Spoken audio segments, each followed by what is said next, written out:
everyone, welcome to DevOps Info channel. Today we are going to talk about one of the Microsoft security cloud security offering, which is the Microsoft Defender for cloud apps. But before we actually go into the topic, I really wanted to give some history of the evolution of this the cloud security offering, and then why it's a real requirement for us to protect our SaaS applications, which is running in the cloud. So, as we know, in the hybrid work environments, there's been a lot of SaaS applications which have been widely used, and it's been making it more crucial for all the organization protect these apps and also the sensitive data they contain. The increase in the app usage, along with the employees who's sitting remotely across the globe, because they are also accessing it from outside your corporate network, has created new attack vectors. To effectively combat these threats, we need to have some extra layer of the security mechanisms beyond the traditional capabilities to safeguard these cloud applications. So before we go actually into the topic, I really wanted to tell a little bit about the history of the uh, history of the Microsoft Defender for cloud apps. Because when we talk about in the year 2014, Microsoft introduced this as the cloud app security, which is the Microsoft cloud app security. So this is like basically a CASB functionality where it act as a intermediate broker in between your user agent user and also accessing the SaaS application. So the features it supported, like providing a shadow IT discovery, discovering the applications that's in your organization, and then just reporting any misconfiguration and also any kind of breaches or anything security issues that's present in your applications. And also it gives you the protection against the app based threats, complaints assessment, and everything. And like now the market has shifted towards the secure service edge, which is like providing like firewall as a service, and also zero trust network access, and also secure web gateway. This CASB functionality is moved into the secure service edge. And before this, Microsoft in the year 2020, they heavily integrated the Microsoft Defender capabilities into the Microsoft Cloud App Security, which was formerly called as Cloud App Security, and then finally they renamed it as the Microsoft Defender for Cloud Apps. So the Microsoft Defender for Cloud Apps is just not only the traditional CASB functionality. It has a lot of features like which we are going to see in a few seconds. So it provides complete cloud app discovery of discovering all your SaaS applications, and also it gives you SaaS security posture management, uh, information protection, the continuous threat protection, like it would be able to detect, investigate, and respond to attacks with the capabilities that's coming along with the Microsoft 365 Defender.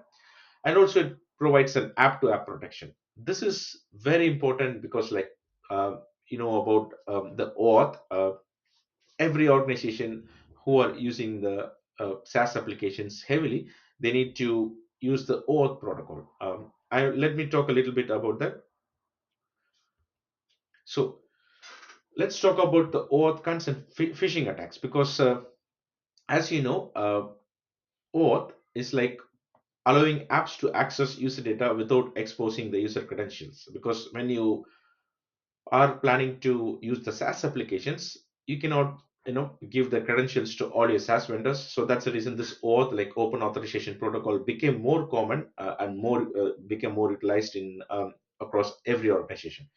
So with OAuth, like you're providing the single sign-on capabilities, which like you're enabling the users to log in once and access multiple services without re-entering the credentials. So it's giving you a very good user experience. And also like with that, you give the API access, providing a secure access to API for your developers so that they can integrate effectively with your SaaS providers. So with this like API access, you can say, okay, user read write, mail read write. For example, that particular application wants to send email on behalf of your organization, or acknowledgement for these kind of stuff. It requires the mail read or write. So which is a kind of good in terms of empowering the developers and making their life easier. But on the other hand, it's also very important that you're granting a very extensive permission, and that's bringing another opportunity for all these for all these kind of attacks. So the recent attack that's been happening is like the OAuth consent phishing attacks, which is like uh, a possibility or an attempt to register a malicious app on your tenant. Like for example, for all this OAuth, for all this OAuth, like you need an app that needs to be registered. So the attackers are attempting to create a malicious application to register with your OAuth provider. In our case, like mostly it's Microsoft, and few people are using Google, or also like in few cases is Oracle Cloud. So in this cases, like first you need to register the app to give the OAuth grant consent, so that your application would be able to use the OAuth 2.0 and then read the identity information, make some changes in your identity provider. So in this case, like they send basically a phishing email or a message that is containing a link to the intent to register the malicious application in your IDP.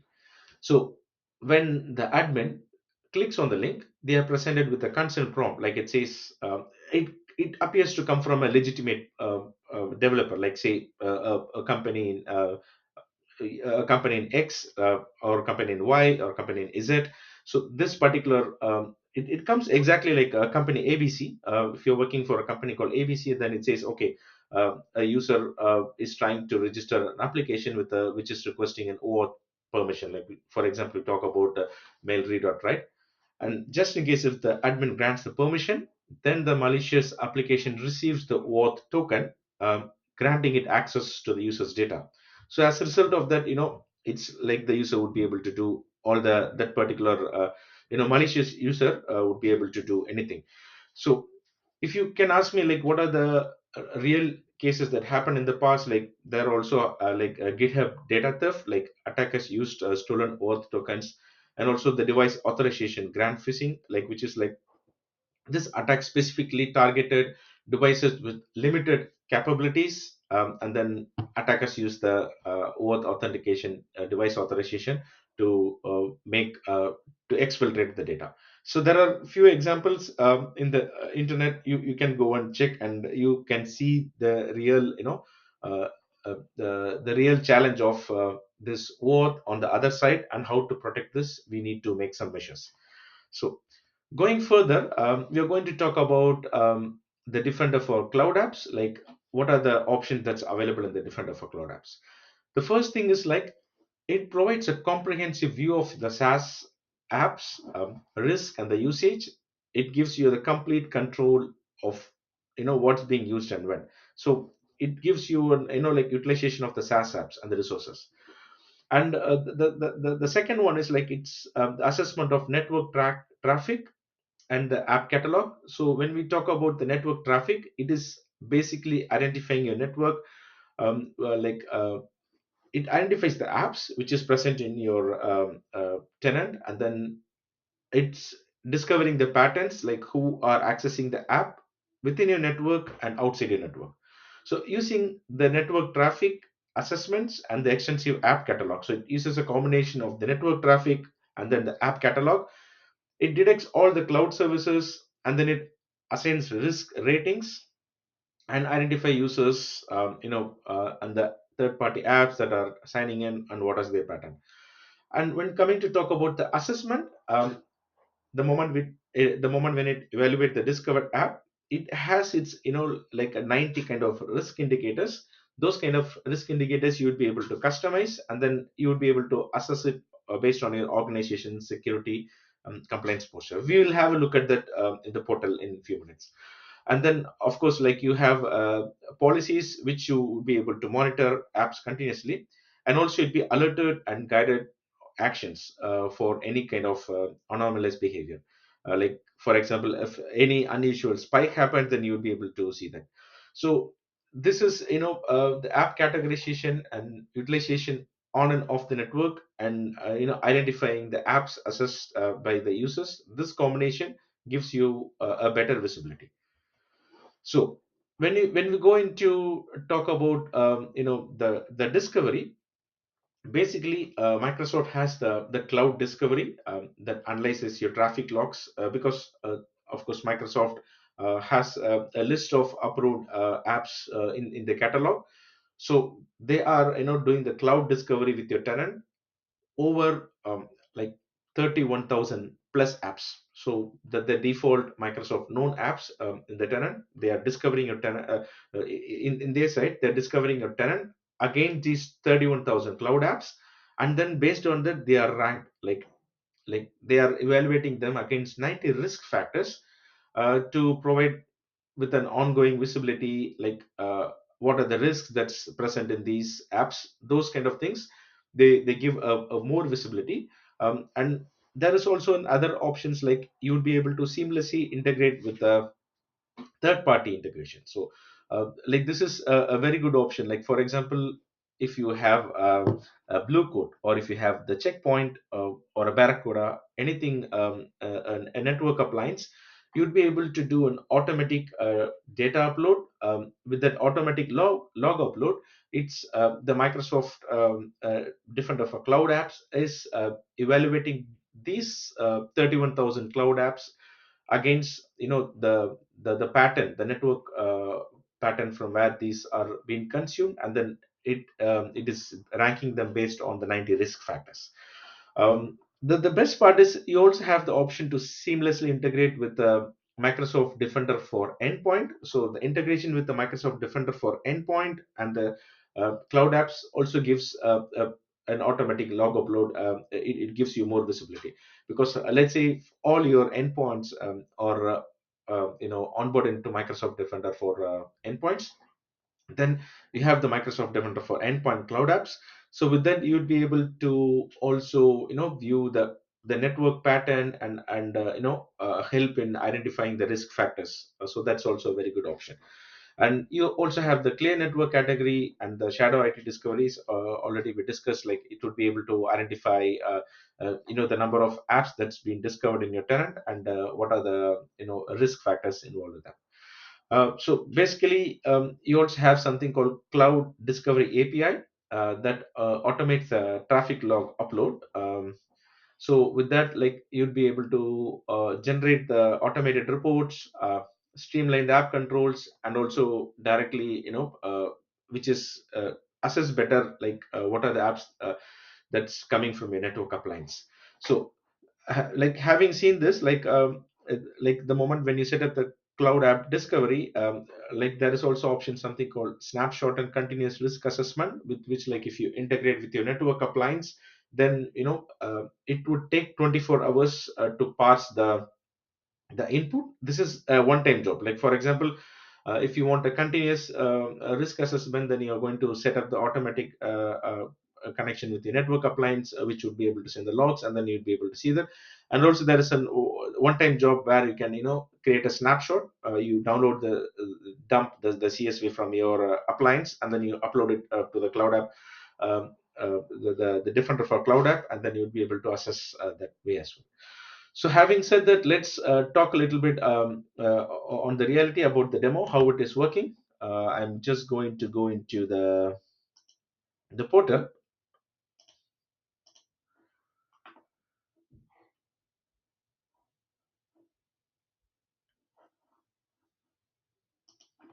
And so now we navigate into let's navigate into the interface and see what are the key features. And by the way, we can consume these options in two ways. Like first one is via the portal, which you'll be seeing it today, and the second one is via the Graph API. Basically, for the Graph API, we need the app registration, granting permission, and accessing them via your preferred CLI interface. I have that in my next video to show that, and also I will come up with some example of the snapshot report. Um, and yeah, these are the options. Like for example, the moment when you go into the cloud apps, like this is the first cloud discovery you see. Like you see have an option to create a new report or configure an automatic upload. So the moment when you create a new report, as I showed in the previous screenshot, like you have an option to choose the appliance, the network appliance, the third party thing which you have in your network, and then you would be able to set the company's log uploads. We will see about that in the next video. But when you talk about the cloud app catalog, so the cloud app catalog is a feature, as you said, it's a feature within the Microsoft Defender for Cloud Apps itself.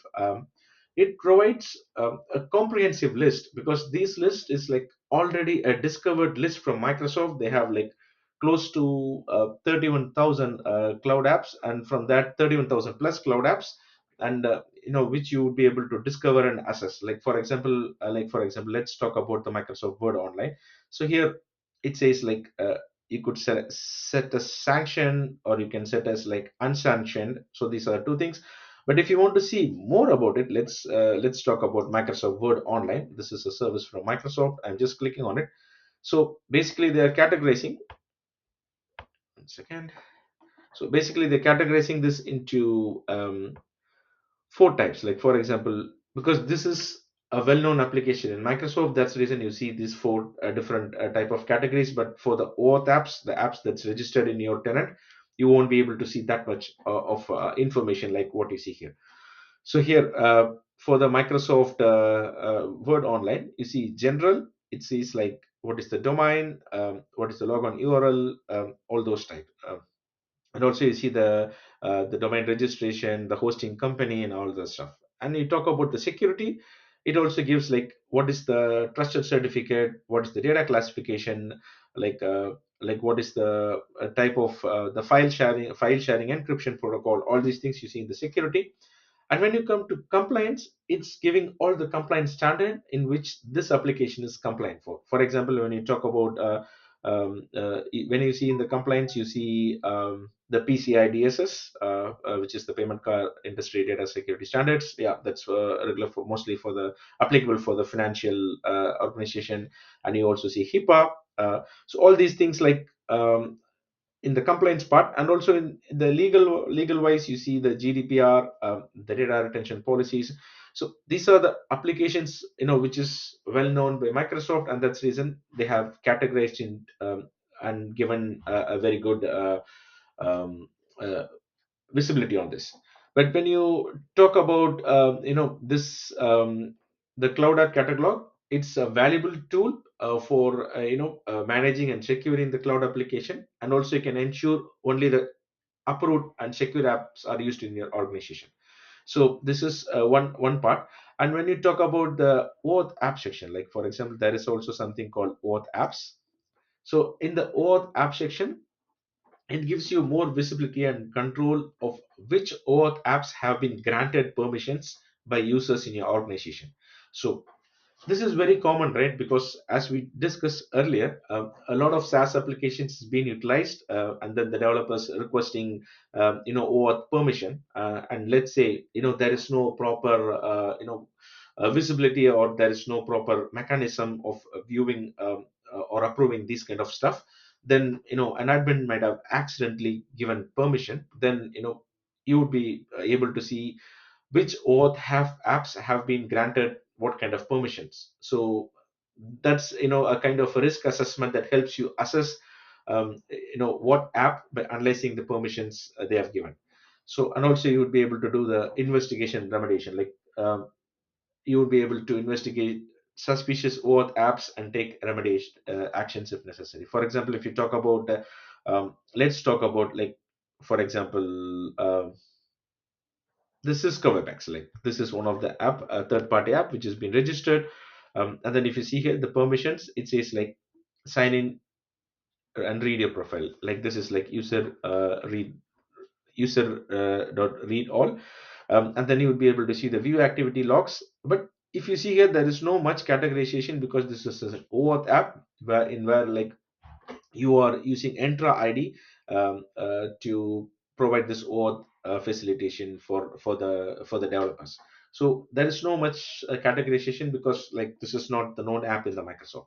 So this is one of the options that you see in the OAuth, and obviously this helps a lot in helping and identifying any kind of an unauthorized app granted in your organization. And the next part which you're going to talk about is the governance log. So this governance log, it provides detailed records of any actions that is taken on the cloud applications, or for example, when you talk about uh, any kind of governance actions like any policy enforcement or any app approvals and any restrictions, those kind of information you see here. And also you see, like for example, if admin has made any kind of a policy changes, those changes are logged here, including the creation, modification, and the deletion of the policy. So this is like one thing you see, especially on the governance log. And apart from that, you have the policy management. They have categorized into basically four. One for the threat detection, which is like automation, and then this is the information protection, protecting your data. And you also have the opportunity to enforce the conditional access. And also shadow IT is basically for discovering your the apps which is being onboarded, and see like those apps, the unknown apps, yeah. And see like what are the problem with those unknown apps. So basically, like you have the option, but and then you would be able to see, like for example, if you see here, there is a policy called suspicious inbox forwarding, activity performed by terminated users. So those kind of activities, then you'd be able to see the types of risks, and you'd be able to further fine tune this activity. Like for example, if you navigate to this section, then you have an option to see the category, like what are the alerts. You can also send this alert as an email to your SOC team, and also see a create a playbook in the Power Automate. So all these things you'll be able to do if you want to customize. And also there is something called policy templates. So in this policy templates also, you have a set of policies that's helping you to make the severity for based on the alerts that you receive. Like for example, log on from risky IP address, administrative activity from a non-corporate IP address. So these kind of things are really useful, right? So potential ransomware activity. So these kind of things you'd be able to do with the policy template. And also for the policy management, like if you want to create a new policy, you'd be able to create it from scratch. There are a few more other things like in the settings, and also a lot of options. We have it. We will see those options in the next coming video. So in conclusion, I wanted to give an overview of what it is to know about what is the Microsoft Defender for Cloud Apps. In conclusion, like from my perspective, I see this to be a more potential tool which offers comprehensive security and management for your cloud application, because it provides a complete visibility, threat detection, and compliance enforcement to safeguard your SaaS application.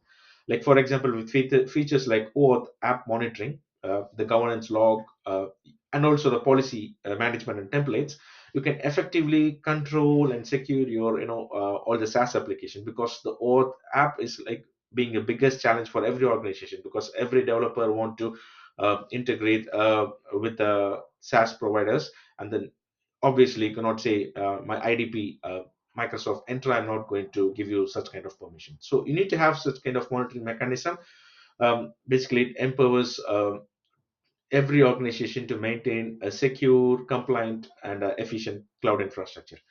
So I wanted to end this video by giving overview of this, and in the upcoming videos we will see about what are the ways to connect in the API, and then we'll see a little bit more on the other features that we have here. Hope you enjoyed this video, and thanks for watching.